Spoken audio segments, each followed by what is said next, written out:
शेतकऱ्यांनी पेरणीची घाई करू नये. कृषी विभागाकडून शेतकऱ्यांना आवाहन. तर किमान 10 जून पर्यंत पावसाचा जोर कमी राहण्याचा अंदाज. मुख्यमंत्र्यांच्या उपस्थितीत साधू महंतांसोबत बैठक सुरू. आगामी सिंहस्थ कुंभमेळ्याच्या शाही स्नानाच्या तारखा होणार जाहीर.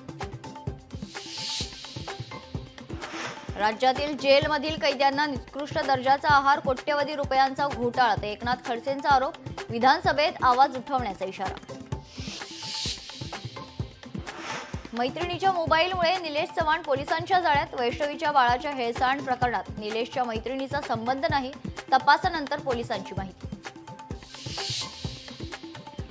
विवाहितेला घरात डांबून 17 चटके. छत्रपती संभाजीनगरमध्ये पैशांसाठी अमानुष प्रकार. पती आणि 2 नंदांविरोधात पीडितेची पोलिसात तक्रार. यवतमाळच्या वणीजवळ सापडले 2000 वर्षांपूर्वीचे गाव. संशोधनात सापडल्या प्राचीन निरगुडा गावाच्या खुणा. मुलांना झेडपी शाळेत पाठवा, घरपट्टी माफ करा. सांगोला ग्रामपंचायतीचा स्तुत्योपरक. तर झेडपी शाळा टिकवण्यासाठी ग्रामपंचायतीनं राबवलं शारदा देवी अभियान.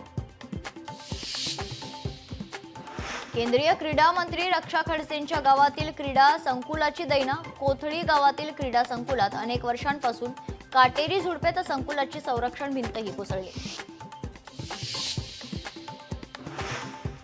अहमदाबादच्या नरेंद्र मोदी स्टेडियममध्ये आज रंगणार IPLचा क्वालिफायरचा दुसरा सामना. मुंबई इंडियन्स आणि पंजाब पैकी कोण फायनलमध्ये जाणार याकडे लक्ष.